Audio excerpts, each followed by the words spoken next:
그럼 이 시간에 하나님의 말씀 함께 보고 은혜 나누도록 하겠습니다.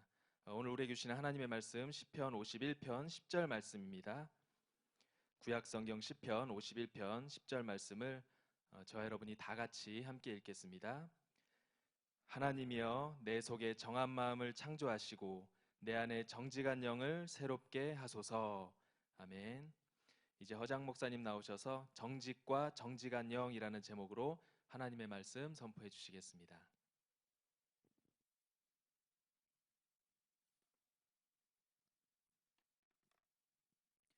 반갑습니다. 오늘 정직과 정직한 영에 대해서 나누고 우리가 정직에 대한 결론 말씀을 나누고 하나님 보시기에 정직한 것 이것에 대한 말씀은 오늘로 끝이 나게 됩니다.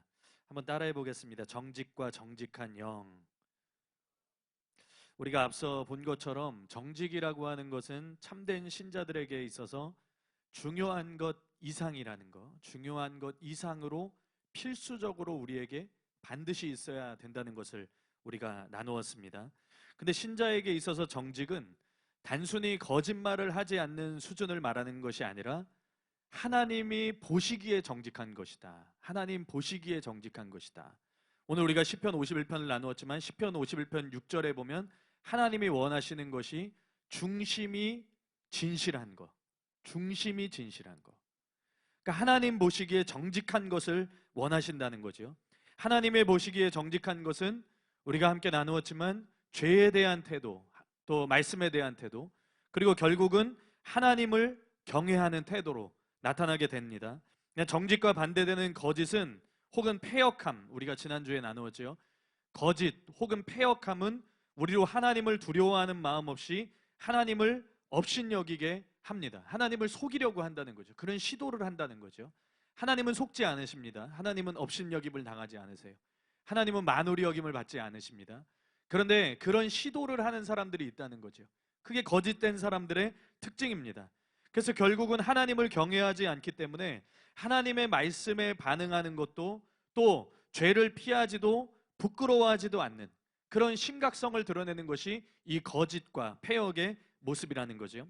그렇기 때문에 참된 신자는 모든 거짓과 위선 그리고 패역함에서 벗어나서 하나님이 보시기에 정직한 것, 하나님이 보시기에 진실한 것, 그 중심이 진실한 것, 그것에서 떠나서는 안 된다는 겁니다.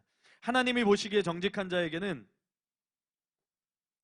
하나님의 은혜가 있습니다. 잠언 14장 9절 말씀에 보면 미련한 자는 죄를 심상히 여겨도 정직한 자 중에는 은혜가 있느니라. 또 하나님은 정직하게 행하는 자에게 좋은 것을 아끼지 아니하신다고 말씀하고 있습니다. 또 그의 길을 대로와 같이 인도하신다. 성경은 그렇게 나옵니다. 시편 84편 11절 말씀에 보면 여호와 하나님은 해요 방패이시라. 여호와께서 은혜와 영화를 주시며 정직하게 행하는 자에게 좋은 것을 아끼지 아니하실 것임이니이다. 잠언 15장 19절 말씀에 보면 게으른 자의 길은 가시 울타리 같으나 정직한 자의 길은 대로니라. 결국 하나님이 보시기에 정직한 자가 가지는 정의, 공의는 그의 영혼을 건집니다. 그리고 하나님은 정직한 자를 구원하십니다. 잠언 11장 6절 말씀에 보면 정직한 자의 공의는 자기를 건지려니와 자기를 건진다. 또 시편 7편 10절 말씀에 보면 나의 방패는 마음이 정직한 자를 구원하시는 하나님께 있도다. 하나님은 마음이 정직한 자를 구원하신다는 거예요. 그런데 이것뿐만이 아닙니다. 다 어떤 의미에서는 자기 자신에 대한 거죠. 하나님이 그 개인을 구원하시고 건져주시고 그 개인의 길을 대로와 같이 인도하시고 그 개인에게 좋은 것을 아끼지 아니하시고 은혜를 내리시고 이런 내용들입니다. 근데 하나님이 보시기에 정직한 자는 자기 자신뿐만이 아니에요. 그 개인만이 유익한 것이 아니라 하나님은 정직한 자의 장막에까지 그 영향력을 미치게 하십니다. 잠언 14장 11절 말씀에 보면 악한 자의 집은 망하겠고 정직한 자의 장막은 흥하리라 이렇게 나옵니다. 여기서 정직한 자는 의인을 말하고 있어요. 의인, 하나님이 보시기에 의인. 하나님이 보시기에 정직한 자가 곧 하나님이 보시기에 의인이라는 거예요. 정직한 자가 거하는 장막은 흥하게 됩니다. 이 장막이라고 하는 것은 단순히 정직한 자들이 거하는, 의인이 거하고 있는 어떤 장소, 위치적인 의미를 말하고 있는 것이 아닙니다. 론랜드 머피라고 하는 학자는 장막의 의미에 대해서 이렇게 썼는데, 집은 한 개인으로 하여금 진정으로 살아갈 수 있게 해주는 가정 및 그 개인에게 귀중한 모든 것을 나타낸다. 이 장막이라고 하는 것은 단순히 어떤 위치적인 게 아니다. 어떤 장소적인 것만을 말하는 것이 아니라 그 개인이 진짜로 살아갈 수 있게 해주는 가정, 혹은 그가 귀하게 여기는 모든 것을 의미하는 것이 집이다, 곧 장막이다, 이런 의미라는 거예요. 그러니까 하나님이 보시기에 정직한 자는 자기의 삶에 유익합니다. 자기의 삶에 유익해요. 하나님의 은혜가 있기 때문에, 하나님이 그를 인도하시고 구원하시고 건져주시고 좋은 것을 아끼지 아니하시기 때문에 정직한 자는 하나님께 있어서 유익한 삶을 살아갑니다. 그런데 자기 영혼만이 아니라는 거예요. 자기 삶만이 아니라는 거예요. 그의 가정에 그가 그 정직으로 인해서 영향력을 미친다는 거예요. 그 개인에게 귀한 모든 사람들에게 그 정직을 통해서 흘러나오는 영향력을 행사할 수 있게 된다는 거예요. 하나님 안에서 흥하게 하신다는 거죠. 하나님 안에서 그 장막이 흥하게 하신다는 거예요. 그 개인만이 아니라 장막이 흥하게 하신다. 정직은 나의 영혼만이 아니라 내가 아끼는 나의 가족들, 또 내가 모든 귀한 것이라고 했습니다. 내가 귀하게 여기는 내 친지들, 친구들, 그런 영향을 미치는 중요한 성품이라는 겁니다. 그런데 더 놀라운 것은 여기가 끝이 아니라는 거예요. 잠언 11장 11절 말씀에 보면 성읍은 정직한 자의 축복으로 인하여 진흥한다, 이렇게 나옵니다. 흥하게 된다, 부흥하게 된다. 정직한 자가 속한 성읍이 정직한 자의 축복으로 인해서 진흥하게 된다는 거죠. 정직이 작은 건 줄 알았죠. 그런데 하나님 안에서 정직한 거, 하나님이 보시기에 정직한 거, 그 중심이 진실한 자, 그 한 사람을 통해서 그의 가정이 살 수 있고, 그가 귀중하게 여기는, 그가 사랑하는 사람들이 살 수 있고, 뿐만 아니라 그 성읍이, 한 도시가 살 수 있다. 그것에 대해서 말씀하고 있다는 거예요. 그러니까 정직한 자가 하나님 안에서 가지는 영향력, 중심이 진실한 자가 하나님 안에서 가지는 영향력, 하나님이 보시기에 정직한 의인들이 하나님 안에서 가지는 영향력은 우리가 생각하는 것 이상으로 광범위하고 큰 것이라는 거예요. 그런데 우리가 또 이스라엘 왕들의 역사를 통해서 그들을 평가했던 기준을 잠시 제가 언급했던 적이 있습니다. 그들을 평가했던 기준이 뭐였습니까? 하나님이 보시기에 정직했느냐, 아니면 정직하지 않았느냐. 그것은 무엇을 의미합니까? 단지 성읍이 아니라는 거예요.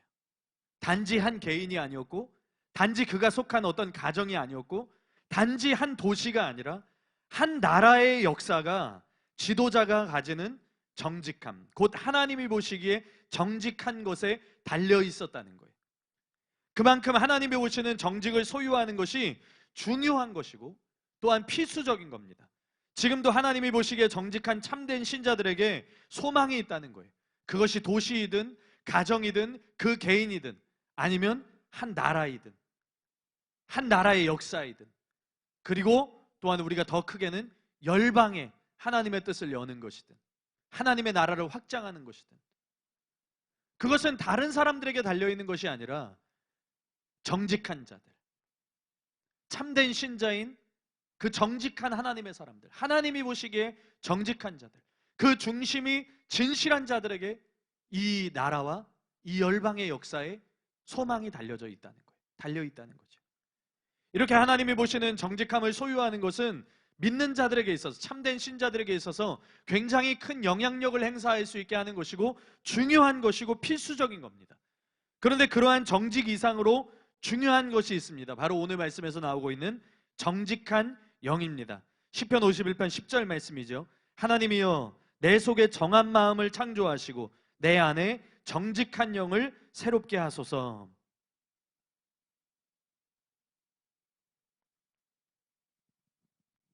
여기서 나오는 정직한 영은 우리가 지금까지 살펴보았던 정직과는 또 다른 의미를 가지고 있습니다. 여러분들이 담임 목사님의 한 가지 설교를 주의 깊게 들으셨다면, 또 그 책을 읽으셨다면 여기서 정직한 영이 무엇인지에 대해서 여러분들이 다 알고 계실 겁니다. 한 가지라는 책에 보면 이렇게 쓰시고 있습니다. 진지한 신자들이 참으로 갈망하는 것이 무엇인지 아십니까? 그것은 바로 악의 사이클에서 벗어나는 것, 즉 자유입니다. 그것을 시편 51편 10절을 사용하여 설명해 보겠습니다. 하나님이여 내 속에 정한 마음을 창조하시고 내 안에 정직한 영을 새롭게 하소서. 정한 마음은 금방 알겠지요. 그러나 정직한 영은 무엇일까요? 다윗은 지금 정직하게 해달라고 기도하고 있는 것이 아닙니다. 많은 번역본들에 이것이 분명하게 나타나 있습니다. 공동번역, 하느님 깨끗한 마음을 새로 지어 주시고 꿋꿋한 뜻을 새로 세워주소서. 새번역, 하나님 내 속에 깨끗한 마음을 창조하여 주시고 내 속을 견고한 심령으로 새롭게 하여 주십시오. 현대인의 성경, 하나님이시여 내 속에 깨끗한 마음을 창조하시고 내 안에 확고한 정신을 새롭게 하소서. 바른 성경, 하나님이시여 내 안에 깨끗한 마음을 창조하시고 내 안에 견고한 영을 새롭게 하여 주소서. 이 번역들이 보여주듯이 정직한 영은 견고한 영, 견고한 심령을 가리킵니다. 그러니 사람들이 무엇을 더 원하겠습니까? 정한 마음이겠습니까? 아니면 정직한 영이겠습니까? 교인들이 처음에 원하는 것은 정한 마음입니다. 거룩입니다. 그러나 시간이 흐를수록 정직한 영을 더 원하게 됩니다. 정결을 구해서 정결해졌는데 견고하지 않은 경우가 많기 때문입니다. 너무 쉽게 흔들리고 쉽게 무너져 버립니다. 힘겹게 얻은 것인데 너무 쉽게 빼앗겨 버립니다. 그래서 정직한 영을 간절히 사모하게 됩니다. 정직한 영은 쉽게 흔들리거나 쉽게 무너지지 않는 견고한 심령을 뜻합니다. 그러니까 그렇기 때문에 우리가 일반적으로 알고 있는 정직의 의미와는 다소 거리가 있지요. 거리가 있고 실제로 원어에서도 정직한 영이 아니에요. 견고한 영입니다. 견고한 어떤 정신, 견고한 심령, 이렇게 실제로 나오고 있어요. 그래서 다른 번역본들이 그렇게 하고 있는 겁니다. 그러면 정직, 우리가 살펴보았던 정직과 이 정직한 영이라고 하는 것은 서로 다르기 때문에 연관성조차 없는 것일까요? 우리가 그걸 좀 살펴보려고 합니다. 그런데 그에 앞서서 우리가 먼저 살펴보아야 할 것은 정직과 패역에 대한 더 깊은 이해예요. 우리가 지금 지난 대지에서 정직과 패역함이 서로 대조적인 의미를 이루고 있다는 것을 함께 보았습니다. 패역이라고 하는 것은 다 뜻이 다르기는 하지만 그 줄기에는 반란과 반역, 하나님을 향한 적대적인 그 마음을 나타내는 것이다. 그리고 그것은 거짓과도 연결되고 정직과도 대조를 이루어서 나오기 때문에 정직과 패역이 서로 반대되는 말이다. 이걸 함께 나누었습니다. 패역함은 거의 하나님을 향한 적대적인 마음을 나타내고 있어요. 이사야에서 보았고 또 유다서에서 보았던 것처럼 하나님을 향한 어떤 반역의 마음, 또 어떤 실제적인 반란, 이런 것들과 연결이 되어지고 있습니다. 그런데 그 패역함이 마태복음 말씀에 보면 제자들에게 사용된 예가 있어요. 제자들이 반란을 일으키려는 것도 아니고 반역의 마음, 어떤 하나님을 향한 적대적인 마음, 이런 극단적인 마음을 가진 건 아닐 텐데 예수님께서 그들에게 패역한 세대라고 말씀하신 적이 있어요. 마태복음 17장 17절 말씀에 보면 예수께서 대답하여 이르시되 믿음이 없고 패역한 세대여 내가 얼마나 너희와 함께 있으며 얼마나 너희에게 참으리요 그를 이리로 데려오라 하시니라. 이런 말씀이 있습니다. 믿음이 없고 패역한 세대예요.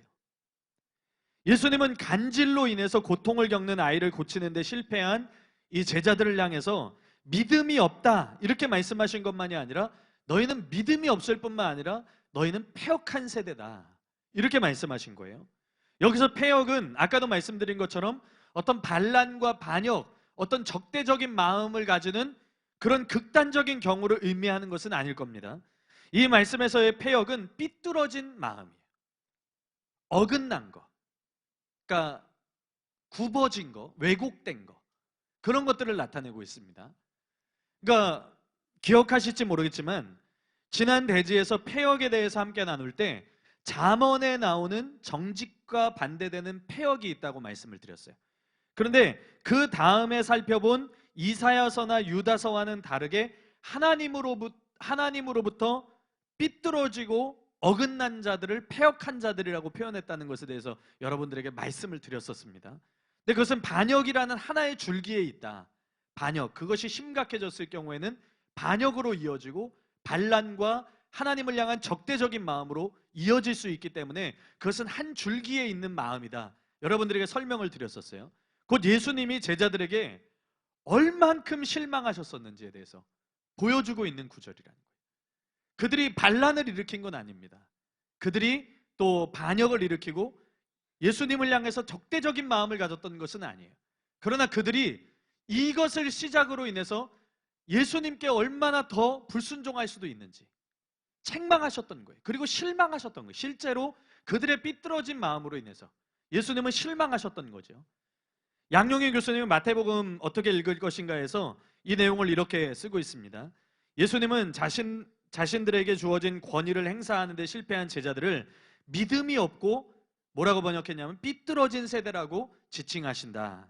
일찍이 예수님의 선교에 반응하는 데 실패한 자들을 악하고 음란한 세대라고 지칭하셨는데 이제 믿음이 없는 그의 제자들에게도 그와 유사한 편결을 내리신다. 실제 상황에서 하나님을 신뢰하는 데 실패한 제자들은 악하고 음란한 이 세대와 크게 다를 것이 없다. 따라서 예수님의 실망감은 이루 말할 수 없는 것이다. 내가 언제까지 너희와 함께 있어야 하겠느냐? 내가 언제까지 너희를 참아야 하겠느냐? 여기서 문제가 되는 믿음은 단순히 지적 동의가 아니다. 그것은 예수님과 시공간적으로 함께 있는 것과 상관없이 언제 어디서나 살아계시는 하나님을 전적으로 신뢰하고 그분께 실제로 의존하는 것이다. 이렇게 썼습니다.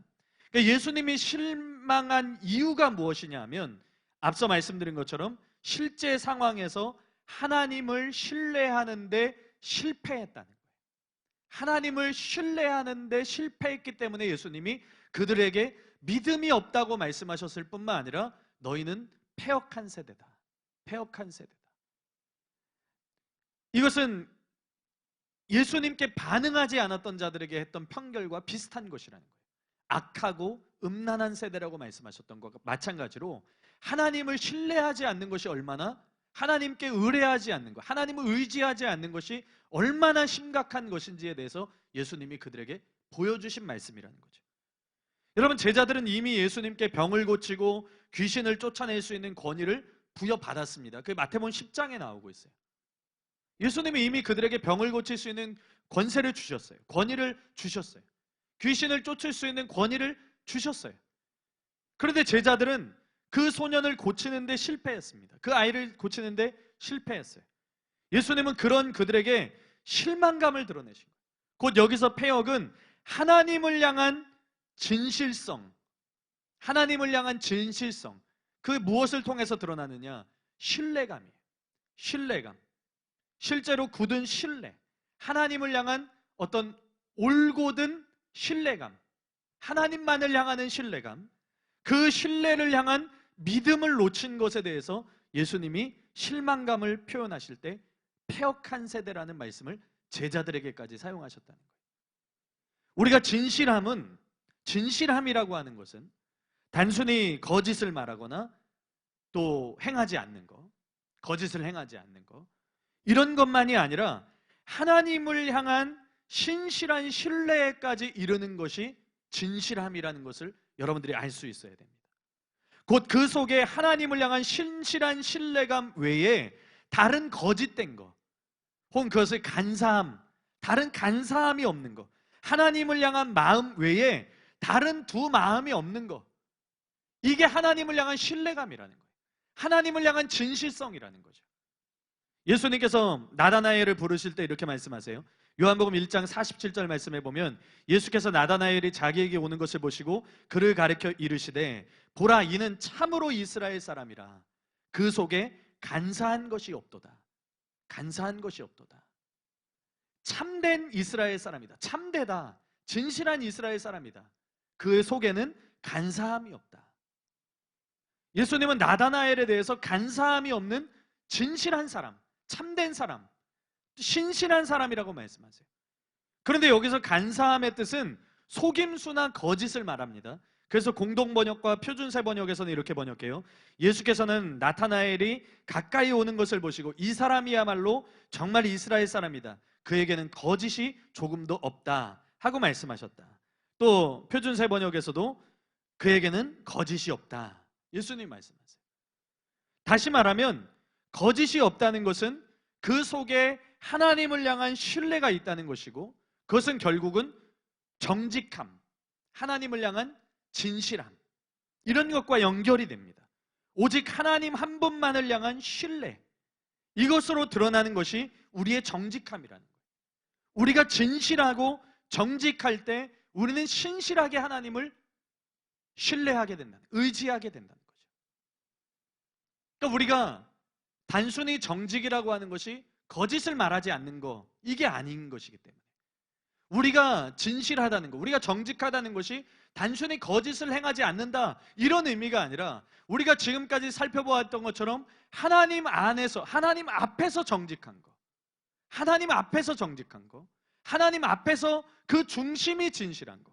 그래서 우리가 죄에 대해서, 하나님의 말씀에 대해서, 하나님 자신에 대해서 어떠한 태도를 가져야 되는지, 그래서 죄에 대해서 우리가 피할 줄 알고 부끄러워할 줄 알고, 또 우리가 말씀에 대해서 제대로 반응하고 하나님의 말씀을 따라 사는 것이 정직함이고, 결국은 우리가 하나님을 경외하는 것, 하나님을 진짜 두려워할 줄 아는 것, 내 육신을 죽이는 자가 아니라 내 영을 능히 지옥에 던져 넣으실 수 있는 하나님을 두려워할 줄 아는 것, 하나님을 신실하게 의지할 줄 아는 것, 이게 결국은 정직이라는 거예요. 또 하나, 우리가 앞서 폐역이 삐뚤어지고 어긋난 것이라는 것, 반란과 반역만이 아니라 삐뚤어지고 어긋난 것이라는 것을 알았습니다. 그럼 정직의 의미는 무엇일까요? 성경에서 말하고 있는 정직의 원어의 의미가 뭘까요? 그 의미는 고든이라는 뜻을 가지고 있습니다. 평평한, 올곧은, 평평한, 이런 뜻을 가지고 있어요. 정직은 곧은 마음입니다. 곧은 마음. 누군가를 향해서 곧게 뻗어진 마음이라는 거예요. 정직이라고 하는 것이. 정직한 거, 진실한 거, 그거는 우리가 알고 있는 정직, 우리가 알고 있는 진실함, 거짓말하지 않는 거, 거짓되게 행하지 않는 거, 이런 것만이 아니라 하나님을 향하는 곧은 마음이라는 거예요. 하나님을 향하는 곧은 심령이라는 거예요. 신실한 마음이라는 거죠. 그래서 하나님과 동시에 다른 것에는 마음을 두는 간사하고 또 패역하여서 삐뚤어진 두 가지의 마음, 두 마음이 아니라 하나님을 향하는 신실하고 단일한 마음, 이것이 곧 우리 안에 정직이라는 거예요. 이것이 곧 정직이라는 거예요. 마음이 하나님을 향할 때 다른 것 때문이 아니라, 다른 것 때문에 마음이 삐뚤어지지 않고 왜곡되지 않는 것, 하나님을 향하고 하나님을 생각할 때, 하나님을 바라볼 때, 하나님 앞에 설 때 우리의 마음이 다른 것 때문에 삐뚤어지지 않고, 다른 것 때문에 어그러지지 않고, 다른 것 때문에 두 마음이 되지 않고, 오직 하나의 마음, 하나님을 향한 한 가지의 마음, 곧은 마음, 하나님을 향해서 올곧게 뻗어진 마음, 이게 우리의 정직이라는 거예요. 이게 우리의 진실함이라는 거예요. 그렇다면 정직한 영은 아까 전에 뭐라고 했습니까? 바로 우리의 하나님을 향한 왜곡되지 않은 정직함, 하나님을 향한 단일하고 진실한 마음을 굳게 세워주는 것이 정직한 영이라는 거예요. 무슨 얘기인지 아시겠죠? 곧은 심령이 정직이라면 굳건하게 세워주는 심령이 정직한 영이라는 거예요. 서로 다르지만 서로 연결이 되어져 있다는 겁니다. 그래서 다윗이 시편 51편 10절에서 정직한 영을 말하기 전에 하나님이 그에게 원하시는 것이 무엇이냐면, 그는 정한 마음을 원해요. 하나님 앞에 깨끗하게 되기를 원해요. 그리고 그 깨끗한 마음이 굳건하게 세워지기를 원해요. 근데 하나님이 또한 그에게 원하시는 것이 무엇이었는지에 대해서 그가 말하고 있는데, 시편 51편 6절 말씀해 보면, 보소서 주께서는 중심이 진실함을 원하시오니, 주께서는 중심이 진실함을 원하시오니 내게 지혜를 은밀히 가르치소서. 우리의 중심에 있는 거짓이 없는 진실함, 이것이 또한 우리로 하나님께 굳은 심지를 갖게 해줄 수 있는 정직함이라는 거예요. 이 말씀에서 나오는 중심의 진실함은 이 시편 51편의 내용을 여러분들이 아시겠지만 결국은 죄에 대해서 그가 어떠한 태도를 가지기를 원하셨는지 하나님이, 또 그 뒤에 나오는 내게 지혜를 은밀히 가르치시리이다. 지혜라고 하는 것은 하나님의 말씀에 대한 것이죠. 그래서 말씀에 대해서 그가 어떠한 태도를 갖기를 원하셨는지, 그리고 전체적으로 보면 결국은 하나님에 대해서 다윗이 어떠한 태도를 갖기를 원하셨는지를 보여주는, 모두 그것을 함축하고 있는 중심의 진실함이라는 말을 통해서 우리가 그걸 알 수 있다는 거예요. 중심의 진실함. 그가 얼마나 죄에 대해서 하나님이 깨닫기를 원하셨는지, 그가 얼마나 하나님이 말씀에 대해서 제대로 반응하기를 원하셨는지, 또 하나님을 두려워할 줄 아는 자가 되기를 원하시는지. 하나님은 중심의 진실함을 원하셨어요. 중심의 진실함을 원하셨어요. 하나님을 향한 고든 마음이 정직이라면 그 고든 마음이 흔들리지 않는 것이, 그 굳은 심령이 흔들리지 않는 것이 정직한 영이라는 겁니다. 이 두 가지는 서로 연결이 됩니다. 그것은 다음의 말씀을 통해서도 잘 드러나고 있습니다.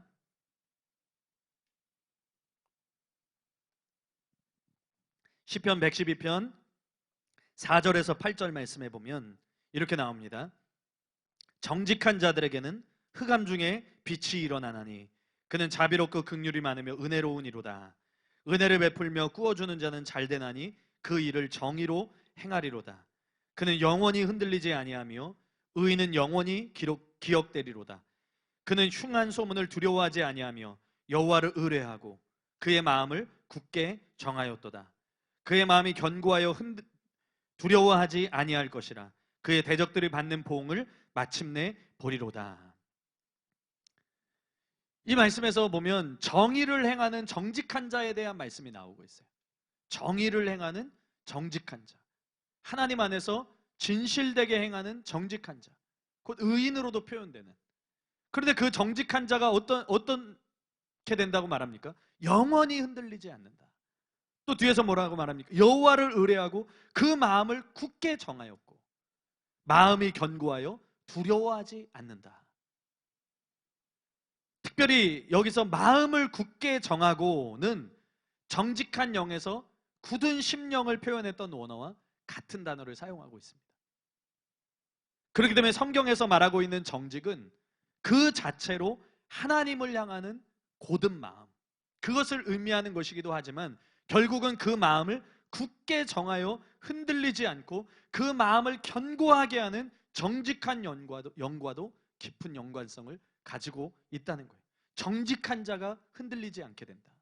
정직한 자가 흔들리지 않게 되고, 정직한 자가 그 마음을 굳게 정하게 되고, 결국은 정직한 자가 그 마음이 견고하여서 어떠한 것에도 두려워하지 않고 하나님을 의지하게 되고 하나님을 의뢰하게 되고, 하나님을 향한 고든 마음을 가진 자가 흔들리지 않고 두려워하지 않는 굳은 마음을 또한 소유할 수 있게 된다. 성경은 말하고 있다. 서로 연결되고 서로 보완하는 관계에 있는 것이 정직이고 정직한 영이라는 겁니다. 그런 의미에서 생각할 때 정직이 그 바탕에 없이 정직한 영이 될 수는 없다는 거예요. 우리가 결국에는 굳은 심령, 견고한 심령을 원해야 됩니다. 우리가 흔들리지 않는 마음을 원해야 돼요. 그런데 먼저 여러분들의 중심이 진실하길 원해요. 내가 하나님을 향하고 있는가? 내 마음이 정말 하나님께 향해 있는가? 여러분, 정직함이 없으면 하나님을 구하는 것이 흔들립니다. 내 안에 작은 거짓을 허용하는 것, 내 안에 작은 하나님을 향한 조금의 어긋난 마음, 그것을 허용하는 것, 그것이 우리 주님이 우리의 한 가지가 되고 그분이 우리의 모든 것이 되고 우리의 전부가 되는 것을 흔들어 버릴 수 있다는 거예요. 정직이 없는 것은 작은 것이 아닙니다. 이것은 여러분 단순히 우리의 중심의 진실함, 아주 깊은 의미에서의 진실함, 이것만을 말씀드리는 것이 아니에요. 그것은 작게는 여러분들이 생활하면서 가지는 마음에 있는 거짓들, 그래서 여러분들의 입술로 나오는 것들, 여러분들의 행동으로 나오는 것들, 그리고 하나님을 진짜로 믿지 못하는 것들, 하나님을 향해서 진실로 마음을 들이지 못하는 것들, 내 마음에 하나님을 향해서 나아가는 것에 망설이고 있는 것들. 여러분, 제자들이 하나님을 향해서 또는 예수님을 향해서 반란을 일으키려고 했던 것이 아니에요. 반역을 일으키려고 했던 것이 아니에요. 조금 삐뚤어졌을 뿐이에요. 하나님을 진정으로 신뢰하지 못했을 뿐이에요. 그런데 예수님은 그들에게 마치 고라 자손들의 패역과 같이, 이사야 시대의 그런 이스라엘 백성들의 패역과 같이 그들을 향해서도 정직하지 못한 패역한 자들이다, 너희는 진실하지 못한 거짓된 자들이다. 그래서 우리가 작은 것을 허용하지 않는 것이 굉장히 중요하다. 정직이 없는 것은 작은 것이 아니라 하나님을 향한 우리의 마음, 그 신뢰의 마음, 하나님을 의지하는 마음에 균열이 생기게 되고 흔들리게 되고 무너지게 된다는, 큰 암초와 같다는 것을 여러분들이 명심해야 됩니다. 그렇기 때문에 무엇보다 중요한 것이 정직한 영이지만, 그 정직한 영을 소유하기 위해서 반드시 우리에게 먼저 진실함이 있어야 됩니다. 정직함이 있어야 돼요. 거짓으로 행하지 않는 마음들이 있어야 돼요. 그것을 여러분들이 행했던 것을 심각하게 여길 수 있는 마음들이 있어야 돼요.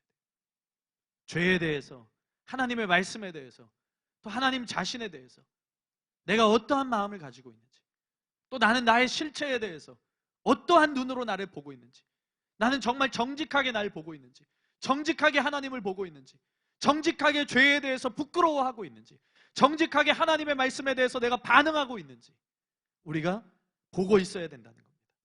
정직이 기본이 되지 않으면 안 된다는 거예요. 앞서 이번 대제를 시작할 때 여러분들에게 하나님 보시기에 정직한 자는 자기의 삶 혹은 자기의 영혼에 유익을 끼친다. 그런데 그뿐만이 아니라 그의 가정, 그리고 그 개인에게 귀한 모든 사람들에게 정직을 통해서 하나님 안에서 흘러가는 그 귀한 영향력을 행사하고 하나님 안에서 그들을 흥하게 한다. 그리고 그것은 그 성읍과 그 도시와 그 나라와 그 열방에까지 영향력을 미치는 선한 영향력이라는 것에 대해서 말씀을 드렸죠. 그런데 여러분, 우리가 정직과 정직한 영을 함께 나누면서 이 정직이라고 하는 것이 얼마나 중요한 것인지를 알았다면, 우리의 정직이 무너지면, 우리 안에 거짓을 이길 수 있는 이 시대에 삐뚤어지고 어그러진 세상의 마음들, 이 시대에 더 심각하게 하나님을 향해서 적대적인 마음과 적의의 마음과 대적의 마음을 품고 반역과 반란의 마음을 품는 그 거짓, 그 패역함,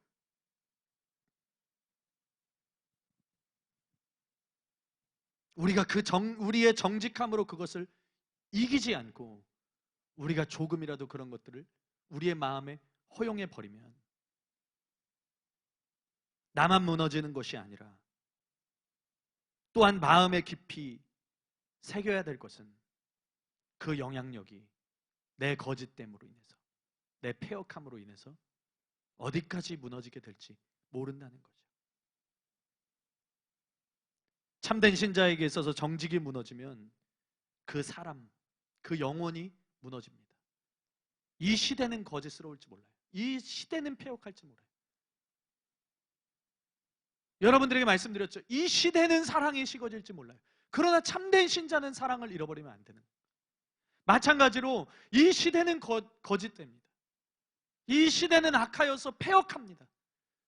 이 시대는 하나님을 향해서 적대적인 마음을 품습니다.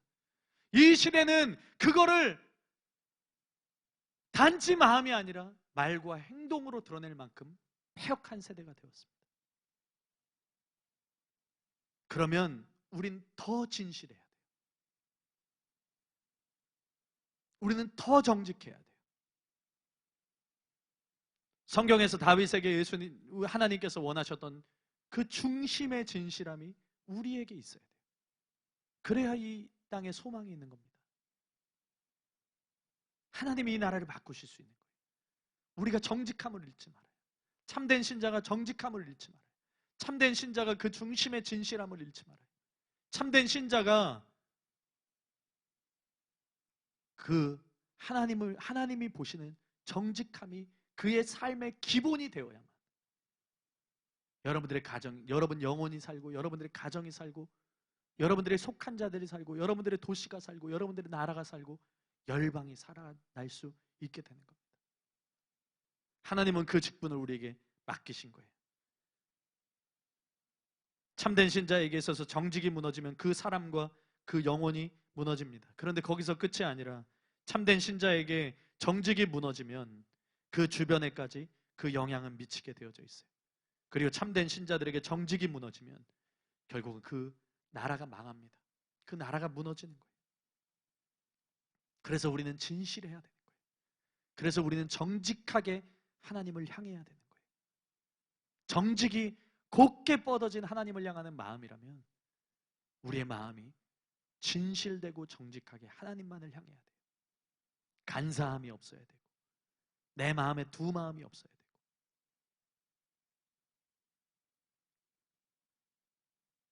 여러분, 그것은 우리가 진실이 없어서 망한 이스라엘 역사를 통해서도 다 드러나는 것을 알 수 있죠. 왜냐하면 그것이 하나님을 향한 곱고 단일한 마음, 하나님만을 의지하고 다른 우상을 섬기지 않고 오직 주님만을 사랑하는 그 마음과도 연결되기 때문이에요. 그분을 경외하는 마음과 연결되기 때문이에요. 또한 흔들리지 않는 견고한 마음이기도 하기 때문이에요. 참된 신자가 정직하지 못하다는 것은 하나님을 향하지 않는다는 것이고 그것은 너무나 위험한 겁니다. 하나님을 여러분 향하는 자가 되시기를 바랍니다. 하나님을 향해서 이 패역한 세대 가운데서 여러분들이 구원받으려면 여러분 정직한 하나님의 사람들이 되시기를 바랍니다.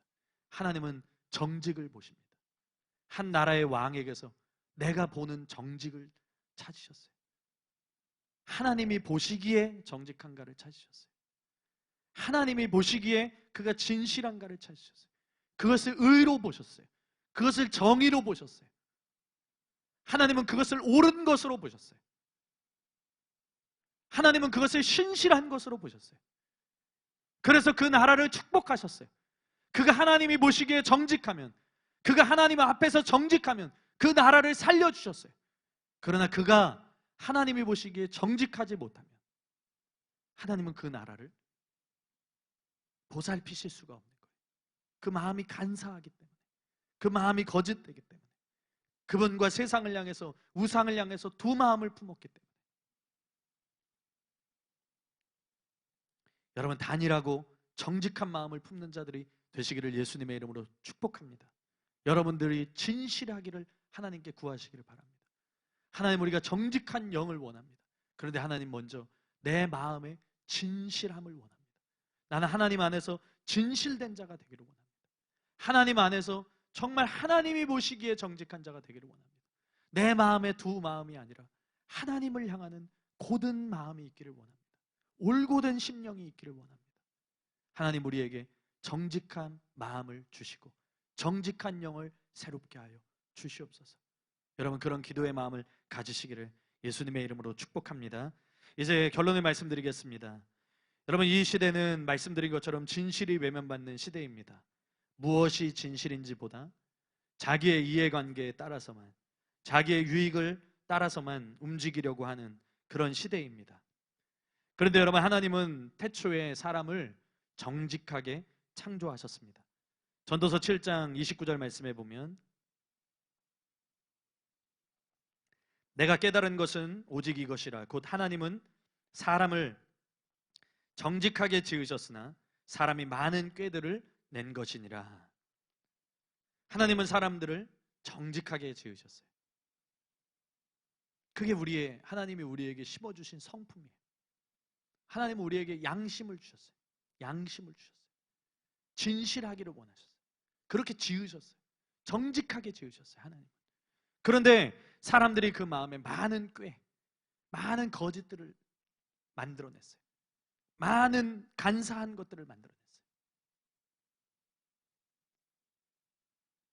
그러면서 이 세상이 흐르면서 진실보다 거짓이 더 난무하는 그런 시대가 되었죠. 그러나 여러분, 거짓은 결코 승리할 수가 없습니다. 결국에는 하나님 안에서 진실이 승리하게 됩니다. 믿는 자들은 하나님이 지으신 그대로 회복되어서 정직을 회복하고 그 정직으로 싸우는 거예요. 그 진실함으로 싸우는 거예요. 이 시대가 패역하고 이 시대가 거짓이 난무해도 거짓은 승리할 수 없기 때문에 우리가 똑같은 세상의 방식으로 싸우는 게 아니라 하나님 안에서 진실함을 가지고 싸워야 하는 겁니다. 정직은 참된 신자들에게 있어서 정말 중요합니다. 저 역시도 이번 설교를 준비하고 함께 나누면서 나 자신이, 물론 사람들에게도 정직해야 되겠지만 무엇보다 하나님 앞에서 정직하게 행하는 것, 하나님이 보시기에 정직하게 행하는 것이 얼마나 중요한 것인지를 새삼 깨닫게 되었습니다. 그래서 내가 거짓된 삶을 살지 않았는가? 내가 혹여나 위선적인 삶을 살지 않았는가? 사람들에게 내가 어떤 가면을 쓰고 성직자라는, 목회자라는 그런 가면을 쓰고 대하지는 않았는가? 그런 것들을 돌아보고 새삼 하나님 앞에 내가 진실한 자가 돼야지. 또 하나님 앞에서 진실하기 때문에 다른 사람들에게도 거짓이 없이 진실하게 살아가는 자가 돼야지. 근데 이런 깨달음은 마지막까지 주님을 위해서 살아야 하는 우리에게 결코 주님의 시선만큼은 놓치지 않아야 한다는 결심의 마음을 또한 저에게 주었습니다. 여러분, 우리가 인생을 살아가는 데 있어서 정말 중요한 게 무엇입니까? 여러분, 청년의 시대에 여러분들에게 중요한 것은 무엇입니까? 이 세상을 우리는 살아갑니다. 우리 이 세상을 살아가고 있습니다. 우리에게 중요한 것은 무엇입니까? 저는 이 기간이 우리에게 어렵고 힘들 수도 있지만 우리가 우리 자신을 하나님의 눈으로 살펴보고 우리의 양심과 믿음을 단련할 수 있는 좋은 기회의 시기라고 믿습니다. 우리가 지금 이 시기에 하나님을 향해서 어떻게 반응하고 있는지,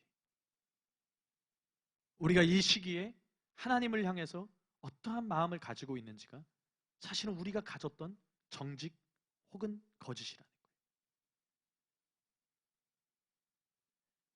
아무도 없는 곳에서도 하나님을 향해서 하나님 앞에서 살아가고 있는지,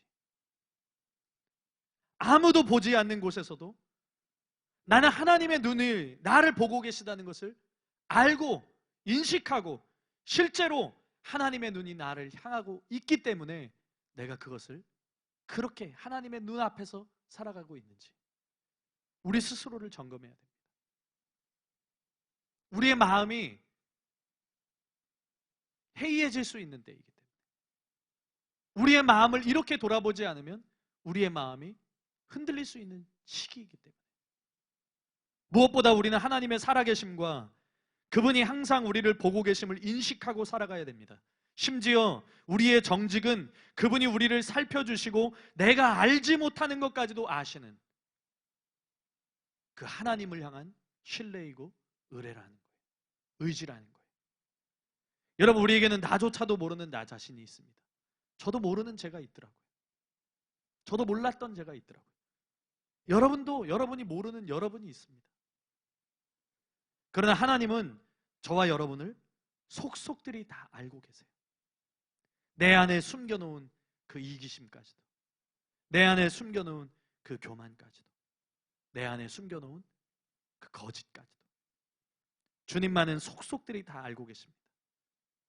다윗이 날마다 자기 안에 있는 거짓을 제거하고 성경에 나오는 그에 대한 평가처럼 햇사람 우리아의 일외에는 평생의 여호와 보시기에 정직하게 행하고 자기에게 명령하신 모든 것들을 어기지 않았다. 방법이 무엇이었을까요? 그것은 하나님만이 자신을 판단하시고 자신의 양심을 단련해 주기를 원하고 간구했던 거예요. 시편 26편 1절과 2절 말씀에 보면 내가 나의 완전함에 행하여 싸우며 흔들리지 아니하고 여호와를 의지하여 싸우니 여호와여 나를 판단하소서. 여호와여 나를 살피시고 시험하사 내 뜻과 내 양심을 단련하소서. 정말 하나님 앞에서 살았던 다윗도 자신을 다 몰랐어요. 그래서 그는 하나님이 나를 살펴주시기를 원합니다. 하나님이 내 양심을 단련하여 주시기를 원합니다. 그래서 나는 내가 보기에 완전한 자, 내가 보기에 정직한 자, 내가 보기에 진실한 자가 아니라 하나님이 보시기에 정직한 자로, 하나님이 보시기에 진실한 자로, 정말 하나님 앞에서 살아가는 자로 살기를 하나님께 구했다는 거예요. 우리가 나눈 정직이라는 말이 성경에서의 의미로는 곧은 것이다, 평평한 것이다. 그리고 그것과 반대되는 거짓 혹은 폐역은 삐뚤어진 것이다, 왜곡된 것이다, 위선적인 것이다. 그걸 의미한다고 나누었습니다. 마치 거울을 상상하게 되더라고요. 거울을 상상하게 되었습니다. 폐역과 거짓은 삐뚤어진 거울이에요. 왜곡된 거울이죠. 굴곡진 거울. 그래서 나와 하나님 또 말씀과 죄를 왜곡된 거울로 보는 거예요. 왜곡된 거울로 보고 있는 거예요. 그래서 진실을 보기보다는 삐뚤어진 것들을 보면서 그걸 받아들이고 있는 거예요. 그게 거짓이에요. 그런데 정직은 평평한 거울로, 왜곡되지 않은 거울로, 곧은 거울로 나와 하나님 그리고 하나님의 말씀과 죄를 향해 보는 거예요. 정직하게 그 실체를 들여다보는 거예요. 그렇게 거짓과 위선이 아니라 정직하게 하나님 앞에 서 있는 것이 정직이라는 거예요. 이제 우리는 모든 거짓과 위선의 가면을 벗고 정직하게 하나님 앞에 서서 하나님을 향한 이 진실한 마음, 하나님을 향한 이 굳건한 심령, 내 일평생을 하나님 앞에서 하나님이 보시는 그 삶으로 살아가기를 결단하고 원해야 된다는 거예요. 곧 저와 여러분이 하나님이 보시기에 정직하게 행하는 자가 돼야 된다는 겁니다. 찰스 피니는 주여 내 마음을 살피사라는 설교에서 언급한 한 일화가 제 마음에 떠올랐습니다. 찰스 피니가 수년 동안 신앙 부흥이 일어나지 않아서 없어질 위기에까지 처한 뉴욕의 한 장로교 교회를 방문한 일이 있었습니다. 마침 그 교회에 교인들이 기도 모임을 하고 있었어요. 그들은 돌아가면서 기도도 하고 찬송도 불렀습니다. 그리고 마지막 설교를 찰스 피니에게 부탁했습니다. 찰스 피니는 그 상황을 이렇게 쓰고 있습니다. 저는 그때 이 기도 모임 자체가 하나님을 모욕하는 일입니다 라고 말했습니다. 그들은 수년 동안 매주 모였습니다. 그리고 자신의 죄를 고백했습니다. 하지만 매번 기도 모임에서 자신의 마음을 살펴달라고 기도하고 자신의 죄를 고백할 뿐 여전히 죄에서 돌아서지 않는 삶을 살고 있었습니다. 이것이 하나님을 욕되게 하는 일이지 무엇이겠습니까? 저는 각자의 기도 제목을 받아서 그들에게 말했습니다. 당신은 위선자입니다. 그리고 그 다음 사람의 기도 제목을 받아들고 말했습니다. 당신도 분명 위선자입니다. 그때 그 사람들은 화를 내며 일어나 집에 가려고 했습니다. 하지만 저는 그들을 화나게 한 것이 아니라 그들의 기도를 그들에게 되돌려 주었을 뿐입니다. 그들의 기도 모임은 하나님을 욕되게 하고 있었습니다. 장로들은 자리에서 몸을 비틀어가며 불편하게 앉아 있었습니다. 그때 장로님 한 분이 눈물을 흘리며 강대상 앞으로 나왔습니다. 네, 맞습니다. 목사님 말씀이 다 맞습니다. 저는 위선자입니다.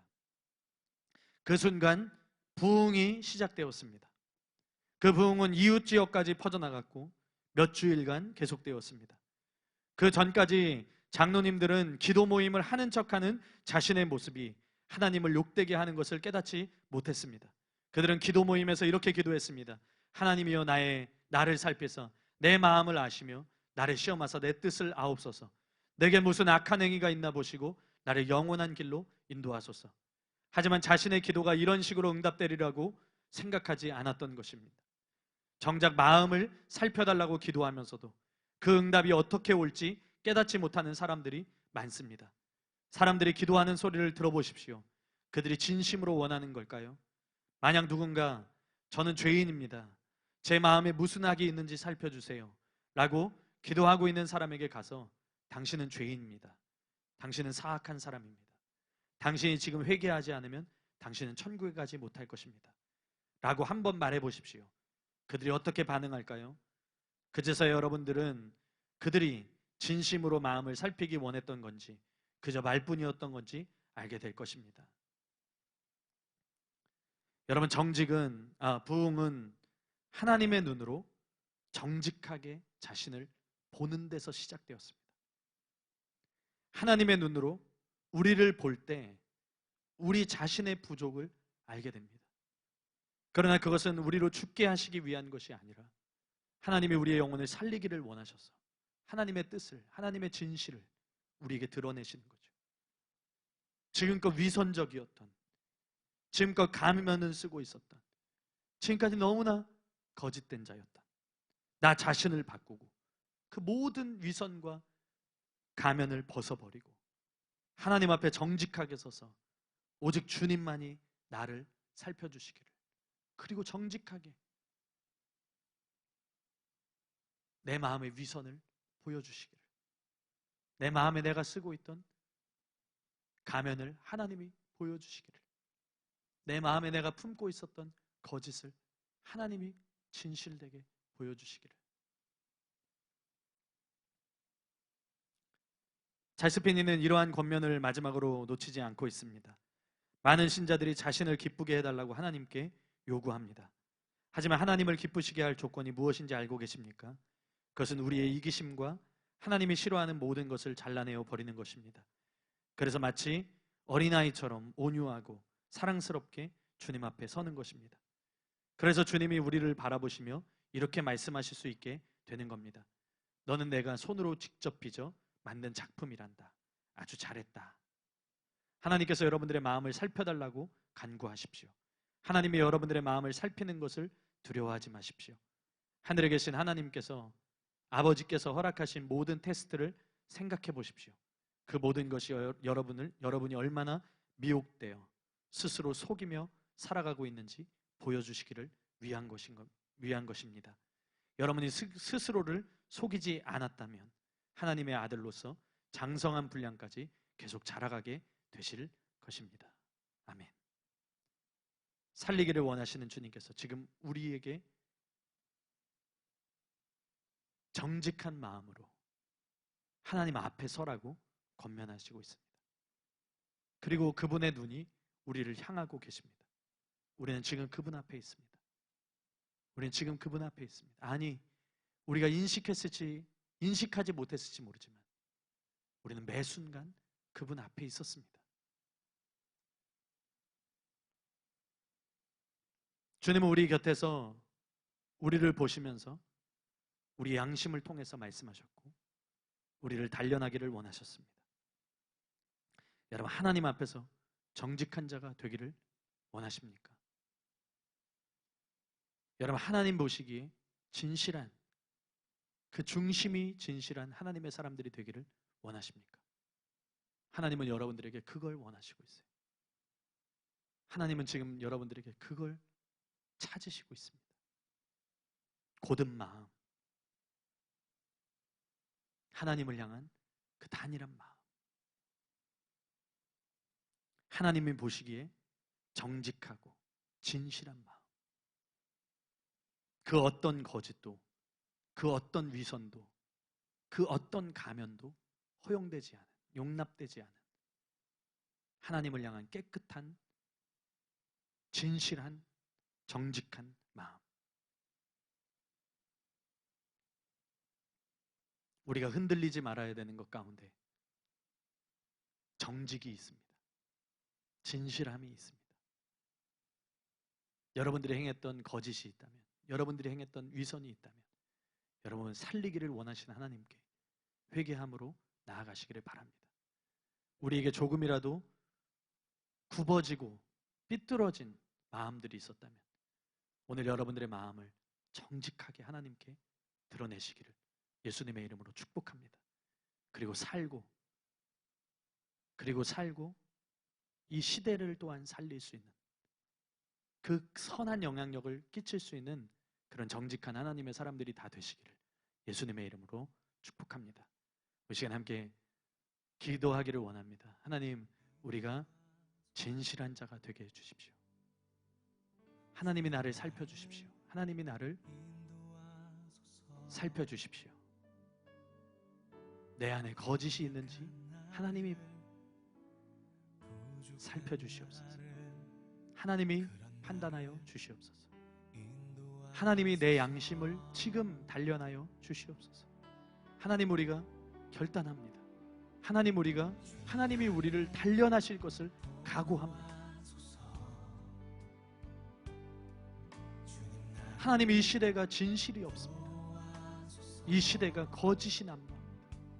그러나 하나님, 우리가 참된 신자라면 하나님을 향하는 이 정직함이 반드시 있어야 되지 않겠습니까?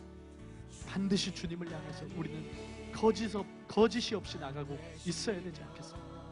하나님, 우리에게 중심의 진실함을 허락하여 주시옵소서. 주님이 우리에게 원하시는 그 중심의 정직함이 우리에게 일어나게 하여 주시옵소서. 우리 그런 마음을 함께 기도하며 주님께 나아가도록 하겠습니다.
별